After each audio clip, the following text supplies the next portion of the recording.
ரேகா, நீ ஜெயில விட்டு தப்பிச்சு வந்தது பெரிய தப்பு. அதுவும் தப்பிச்சு இந்த இடத்துக்கு வந்திருக்கே, அது அதை விட தப்பு. இனிமேதான் நீ ஜாக்கிரதையா இருக்கணும்.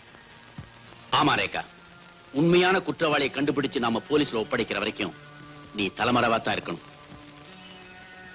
விஜயை கூட்டிக்கிட்டு நான் சொல்ற இடத்துல போயிரு. நீங்க போயிருக்கிற இடம் என்ன தவிர வேற யாருக்கும் தெரியக்கூடாது.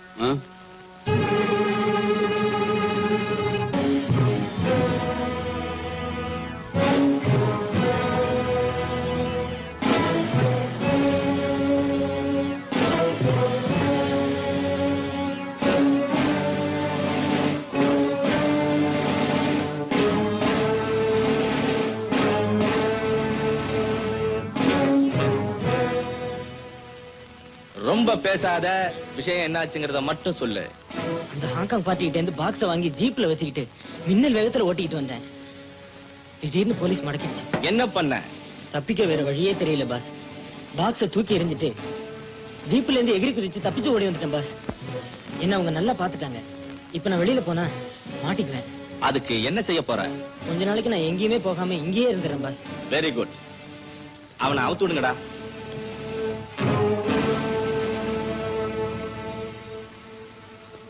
ரொம்ப நன்றிங்க பாஸ்.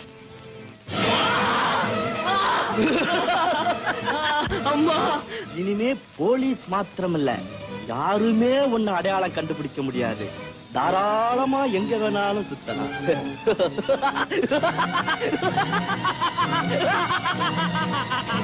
பாஸ், ரேகா தப்பிச்சிட்டா பாஸ். போலீஸ்காரங்க அடிச்சு போட்டு ஜெயில இருந்து தப்பிச்சிடலாம் பாஸ். ஒரு பொம்பளை போலீஸ்காரங்களையே அடிச்சிட்டு தப்பிச்சிருக்கான்னா எதுக்காக? அவ நம்மளை காட்டி கொடுக்கறதுக்கு முன்னாடி நான் அவளை பார்க்கணும். Okay pass.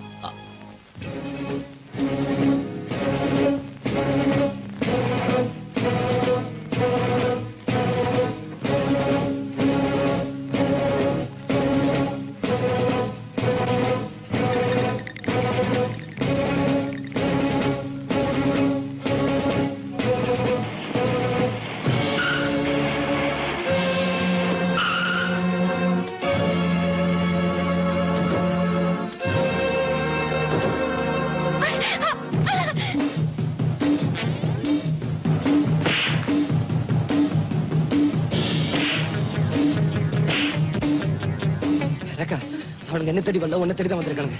நீங்க இருந்து ஓடிடு, நான் உங்களை பாத்துக்கிறேன்.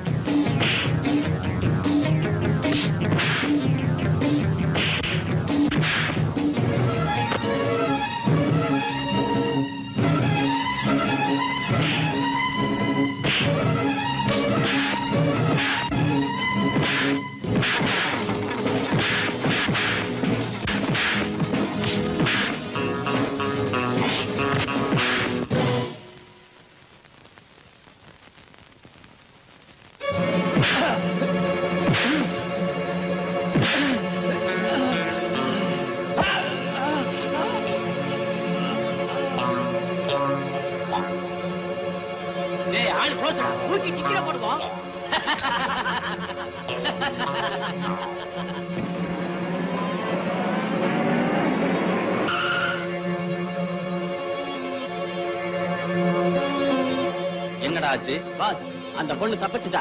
அவளோட சுத்திக்கிட்டு இருந்தானே ஒருத்தன், அவனை பணமா கொண்டாந்துருக்கோம். நமக்கு வேண்டிய முக்கியமான ஆளு அவதானடா. பாஸ், எங்க போயிடப்பறா? கவலைப்படாதீங்க, அவளை நாங்க எங்கேயே கொண்டு வந்துடுறோம். அவளையும் இந்த மாதிரி கொண்டு வந்துடாதீங்க, உயிரோட கொண்டு வாங்க. Yes boss. அவன் ரூமுக்குள்ளே இருந்து வெளியே போகும்போது இப்படி போகட்டும். Yes boss. இப்ப இந்த பணத்தை என்ன பண்றது? நம்ம தோட்டத்துல எத்தனை தென்னை நட்டுருக்கீங்க? 9. 10வது அன்னைக்கு ஒண்ணு நடுங்க, கொண்டு போங்கடா. S pass.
சித்ரா, அந்த பயலோட பணத்தை 8 அடி பள்ளம் தோண்டி புதைக்க சொல்லிட்டேன்.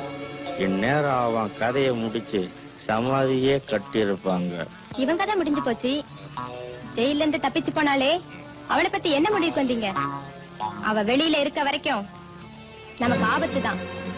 சட்டத்துல ஒரு தரம் கொலகாரின்னு முத்திர குத்தி உள்ள போனவ அவ இப்ப தப்பிச்சிருக்கா. பிடிபட்டான்னா அவ மேல 2 வாரண்ட் இருக்கு. அது மட்டும் இல்ல, அந்த கொலையை பத்தி உண்மை உங்களுக்கும் எனக்கும் தவிர வேற யாருக்குமே தெரியாது. ஒண்ணு நீ போய் என்னை காட்டி கொடுக்கணும், இல்ல நான் போய் உன்னை காட்டி கொடுக்கணும். நம்ம 2 பேரும் இப்படி செய்யப்படல. அப்ப ஏன் பயப்படணும்?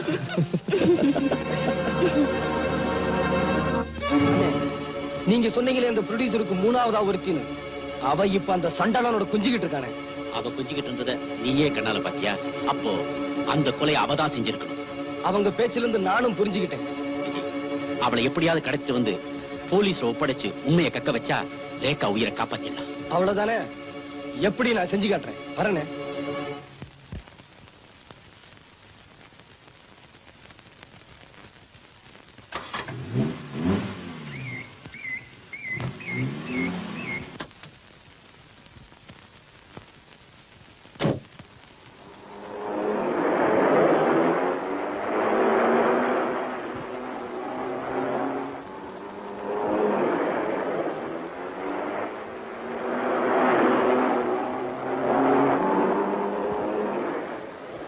ஏ டிரைவர், ரைட்ல போ சொன்னா லெஃப்ட்ல போறியே.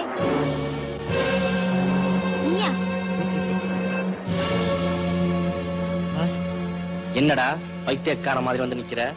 அம்மாங்க அம்மாவை கூட்டிட்டு ஷாப்பிங் வரைக்கும் போயிருந்தேன் பாஸ். அம்மா ஷாப்பிங் போய் திரும்புறதுக்குள்ள ஒருத்தன் என்ன அடிச்சு போட்டு அம்மாவை கடத்திட்டு போயிட்டான் பாஸ். அப்படியா? ஆமா பாஸ். கண்மூடி கண் திறக்கிறதுக்குள்ள எவ்வளவு நடந்து போச்சு பாஸ். அப்படியா? ஒரு நுண்டி பைய 3 சக்கர வண்டியில வீடா வித்துக்கிட்டாலே அவன் எங்க இருந்தாலும் வண்டியோட தூக்கி கொண்டுட்டு வாங்க இங்க.